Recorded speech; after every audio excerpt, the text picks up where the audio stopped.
Hello gorgeous souls, I hope this finds you well and happy on this Sunday morning.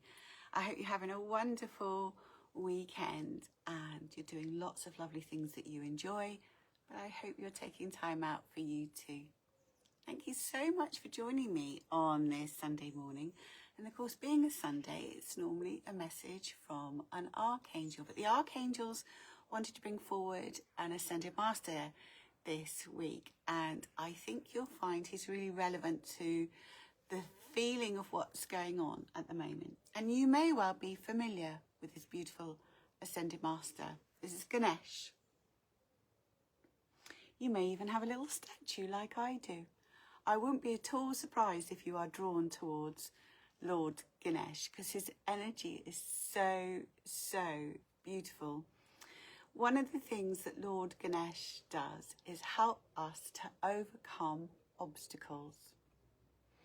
So you'll remember during the week we had the full moon, and the full moon's energy is about the feeling of being topsy-turvy and sometimes feeling like taking 2 steps forward and 1 step back. So Ganesh, you can call on Ganesh for guidance, support, strength and motivation to help you move past that time of feeling like things are topsy-turvy and not quite going in the way that you'd hope. But do you know the story behind Ganesh? Ganesh is a Hindu god, and he was born of Shiva and Parvati. And Shiva and Parvati had been married a long while, and they truly loved one another. But Parvati really wanted to have a baby, but Lord Shiva was jealous, didn't want to have a baby. He just wanted Parvati to himself. But Parvati so wanted to have a baby. She took some lotus leaves and wrapped them up to make it look like a baby, holding these leaves in her arms. And she wished so hard that the leaves became a human baby. Lord Shiva was so angry that he took his sword and cut off the baby's head. And Parvati was beside herself and cried and cried and cried. Now, Lord Shiva was really remorseful and so upset that he'd really hurt Parvati. So he found the closest baby, which was a baby elephant, and cut the baby elephant's head off and put it on the baby, Parvati's baby. And so hence we have Ganesh with the elephant head and the human body. Ganesh is exceedingly wise, and he's great for new beginnings. So if you've got a fresh start at something, maybe you're planning something new, maybe planning a move, maybe you're starting a new venture or a new project, Lord Ganesh will support you. In Hindu weddings, they often have a statue of Ganesh at the wedding because he's about new beginnings, and also understanding that all marriages, all relationships will come across obstacles from time to time. And so Lord Ganesh is the one they reach out to for support and wisdom to get through those obstacles. His love is unconditional, just like the angels, and he wraps us in his love and wisdom.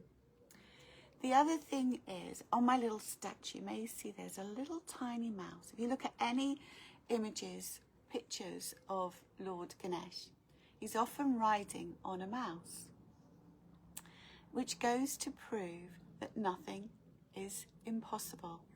It's about our belief. And if we can ride on a mouse, like Jesus walking on the water, anything is possible if we believe it and put our minds to it and believe it in our hearts and hold it in our hearts, knowing that it's in alignment with ourselves and our souls. So my darling ones, enjoy your connection to Lord Ganesh, because he's a really beautiful ascended master to have as your friend. And you may have images and little statues of Ganesh, but perhaps not really connected with him. So now do. Make your connection with Lord Ganesh. But if you haven't before, perhaps now's the time to do so, because he's really, really beautiful. You don't need to rush out and buy a statue unless you feel drawn to, but just calling on him, his wisdom, thank you. And he's reminding me of the laughter. We often take ourselves and our lives too seriously. And Lord Ganesh reminds us that when we can laugh and we lighten up our vibration, it makes everything feel more easy and free-flowing. So have a little giggle today and have a wonderful day. So my darling ones, just to let you know, I am still trying with my microphone. I wonder if I've got a faulty microphone. I've been testing it. It's still not working. I will persist, and if necessary, I have to send it back and get another one. But I hope you can hear me. I think part of the issue is on YouTube, depending on your device as to whether you can hear me or not. So if you're able to just give me a thumbs up that you can hear me, or a thumbs down that you can't hear me, that would be really helpful as I move forward. But thank you as always for joining me, for your likes and your hearts and your comments. And whatever you are doing today, lovely ones, remember to be kind to yourself, nurture yourself and cherish each other. And I wish you love, light and angel blessings, and have a wonderful day.